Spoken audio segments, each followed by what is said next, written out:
Hujambo na karibu kwa mara nyingine tena mtazamaji wa The World News katika kipindi hiki cha ulimwengu wa siasa. Mimi ni Adam Hussein. Isingekuwa rais wa Urusi Vladimir Putin, huenda kiongozi wa zamani wa Syria Bashar al-Assad pamoja na baadhi ya ndugu zake wangenyongwa kama ilivyofanyika kwa Saddam Hussein, aliyekuwa rais wa zamani wa Iraq.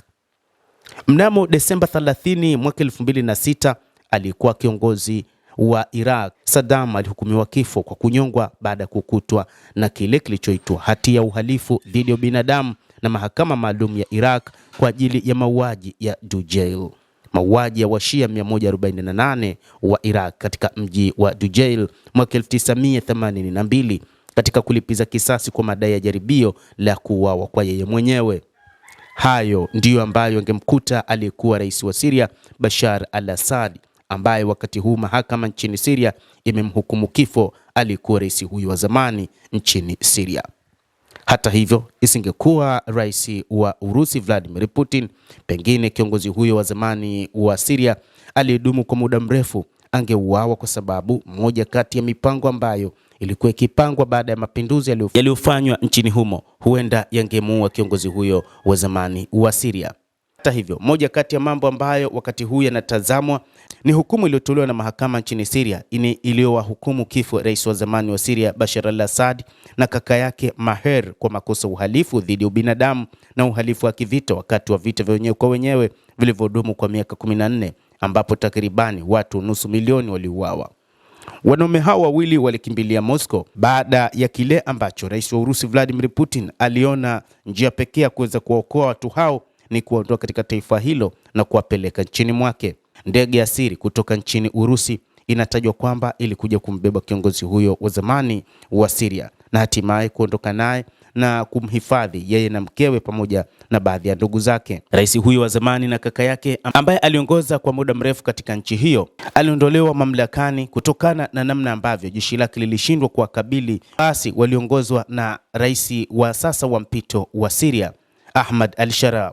Mahakama imesema Bashar al-Assad amehukumiwa kifo kwa uhalifu wa mauaji kukusudia na ya kukusudia zaidi ya mtu mmoja na watoto na mateso, ukamataji wa hovyo na uhalifu dhidi ya ubinadamu. Mahakama imesema itafuatia njia za kisheria za kimataifa kujaribu kuwafungulia mashtaka watu hao wawili, lakini maafisa wa Urusi hapo awali walikataa maombi ya kuwarejesha washirika wake wa zamani wa Syria. Vladimir Putin pamoja na watu wake huko Urusi wamekataa kata kumrejesha rais huyo wa zamani pamoja na ndugu zake kwa sababu ya hofu ya kuuawa kwake. Mahakama imemhukumu kifo Atef Najib, binamu yake Bashar al-Assad, ambaye pia alikuwa mkuu wa zamani wa usalama wa kisiasa huko Daraa. Najib anadaiwa kuhusika na mateso ya kundi la wavulana 15 ambao walikuwa wamechora kauli mbiu za kumpinga Assad ukutani mwaka 2011, tukio ambalo lilianzisha maandamano makubwa katika jimbo la kusini mwa Syria ambalo lilienea hadi nchi nzima. Kesi ya Najib ilitangazwa sana na picha zake akisikiliza kesi akiwa amevalia sare ya gereza na kuzuiliwa kwenye ngome mahakamani. Serikali ya Syria imewasilisha kesi yake kama kesi ya kihistoria katika kutafuta haki ya mpito, jambo ambalo wataalamu wanasema ni muhimu katika kuponya migawanyiko nchini humo. Syria imekumbwa na milipuko ya ghasia katika zama za baada ya Assad. Takribani watu 1500, wengi wao wakiwa raia wa Alawite, waliuawa katika wimbi la mauaji ya kulipa kisasi mnamo Machi 2025 baada ya wanamgambo wa Al-Assad kushambulia vikosi vya usalama. Al-Assad alikuwa na madhehebu ya Kiislamu ya Alawite, kikundi cha wachache nchini Syria, na alifurahia uungwaji mkono mkubwa katika eneo la pwani la kundi hilo wakati wa utawala wake.